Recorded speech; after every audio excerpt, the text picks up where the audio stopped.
You ever had that moment when you realize you've been played? Not like in a game or anything, but when someone just keeps taking and taking without ever saying thanks? Yeah, that was my life for a while. My cousin treated my flat in London like her own free hotel. Seriously. I own this one-bedroom place in Zone 2, which, by the way, is prime London real estate. And my cousin, bless her heart, thought it was her personal Airbnb. No questions asked, no rent paid. And me, I let it happen because, well, family, right? It didn't feel that bad at first. Before my fiance moved in, I'd go spend weekends at his place while my cousin and whoever else she brought would stay at mine. I figured it was an easy trade. I'd get a nice weekend getaway and she'd get a place to crash. But honestly, looking back, it wasn't that simple. Every time she came over, it was the same thing, no gratitude, just assumptions. It was like I existed solely to make sure she had a good time in London. Then there was this one time before my fiance moved in. My cousin and her teenage son came to stay. I picked them up from the station, brought them back to my flat, and we ordered takeaway for dinner. I figured it was a nice gesture, but the next morning I found half the leftovers gone. Like I had planned on eating those for lunch, but no. She acted like it was some big crime, giving me that tight-lipped look when I pointed it out. And then when it was time to pay the dinner bill, oh, she pulled out her iPhone calculator and only paid for what she and her son ate. Not even an apology, just a calculated amount. And me, I ended up paying for my own meal, her rounded-off shortfall, and the entire service charge. It was a small amount, but it hurt. Why couldn't she just say thank you, cover the meal, or even offer to do something nice in return? That wasn't the worst of it, though. When they left, I noticed my kitchen had been raided, half-eaten packets of crisps, a bottle of milk barely touched even muffins I had planned to have for breakfast. They took it all like it was a free buffet. And when my fiancé officially moved in, I figured that era of free stays was over. But nope. My cousin messaged me again asking to stay. I had to tell her no. She immediately suggested I sleep on the sofa so she could use the bed. That's when my fiancé stepped in. Without any hesitation, he just sent her a list of nearby hotels. No long explanations. No guilt trip. Just here are your options. Simple. Clean. And for the first time, I felt a wave of relief. I wasn't the one explaining or negotiating. He was firm, no drama, no guilt. That was a game changer. A few months later, my sister came to visit. She had a booking for an Airbnb, but it fell through. She called me stressed, nearly in tears, and of course I said she could crash on my sofa for the weekend.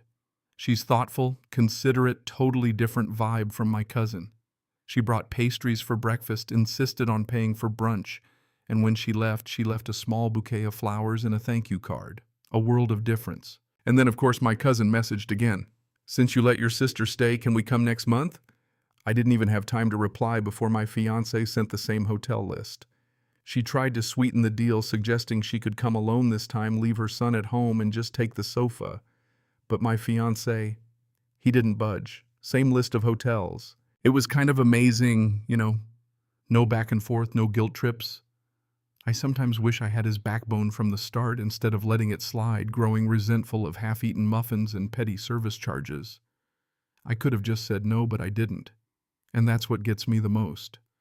Family helping family, sure. But not when it turns into family exploiting convenience. I don't mind hosting people.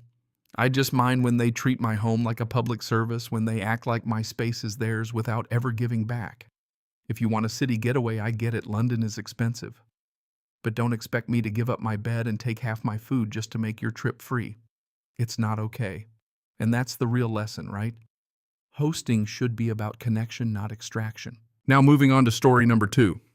Let me tell you, my sister sure knows how to turn a gender reveal party into an interrogation. I'm 28, recently diagnosed with early-stage breast cancer. It's scary, but my doctors are optimistic.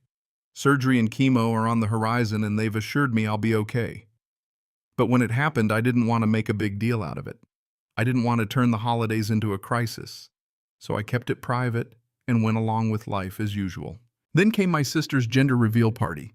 She's pregnant with her first, and it's clear she's soaking up every bit of attention. The thing is, she had alcohol at the party for the guests. And there I was, not drinking. But I wasn't the only one. A couple of older relatives weren't drinking either. But my sister noticed I wasn't, and she made it her business. She whispered to me, "Are you pregnant?" I said no. She frowned like she didn't believe me and asked again. "I'm not pregnant," I repeated. And then she said something that shocked me. She said, "If you're not pregnant, drink a beer right now and prove it." What I wasn't about to be put on trial. "I don't owe you proof of anything," I said calmly. And that's when she lost it. She started accusing me of trying to ruin her gender reveal, of stealing her spotlight. The irony, I'm battling cancer and she thinks I'm stealing her moment. It was ridiculous. And then to make it worse, her husband stepped in trying to mediate. He asked me, "Are you pregnant?" I'd already said no twice, so I snapped. "I have cancer," I said loudly. "That's why I'm not drinking." The room went dead silent. My sister's face went pale. Her husband started apologizing, but it didn't matter. The damage was done. People awkwardly shifted their feet, stared at their drinks. Then the worst part came. My mom called me the next day not to check on me, but to say, "You should have just had a drink. You ruined your sister's gender reveal." I couldn't believe it. She actually told me I should have lied and had a beer just so the party could go on smoothly. Cancer wasn't even on her radar. Alcohol, on the other hand, a family tradition. Honestly, I'm tired of defending myself. I'm tired of justifying why I'm not drinking, why I don't want kids, why I don't want to put my health at risk, just to avoid awkward moments at a family gathering. The truth is, if my sister hadn't pushed me, none of this would have happened. But she pushed, and it turned into this mess. Finally, the last story. Let's talk about my neighborhood's HOA. We moved to the suburbs years ago with the dream of raising our kids somewhere quiet. Good schools, tree-lined streets, all the peaceful suburban cliches. There was a pool at the end of the street, nothing fancy, but we thought it'd be nice to use it in the summer. I called the HOA to inquire about joining, and guess what they said? No new members. I remember feeling so confused. Why would a group funded by membership dues reject someone offering to pay, but fine, whatever? I didn't push. Life went on. A few years later, my wife started gardening. She turned our front yard into this beautiful oasis. Berries, tomatoes, flowers, you name it. Our neighbors loved it. But then the city inspector showed up, said someone had complained about our garden. It happened again. And again. Each time the inspector confirmed everything was legal, but the visits kept coming.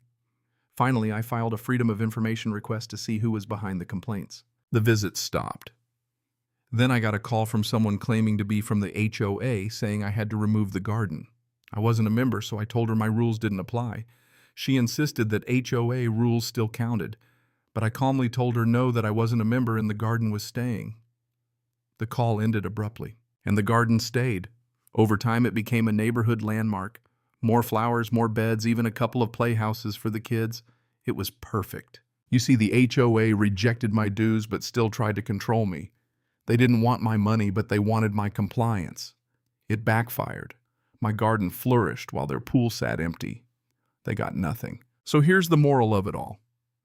Don't reject someone's money and then try to boss them around.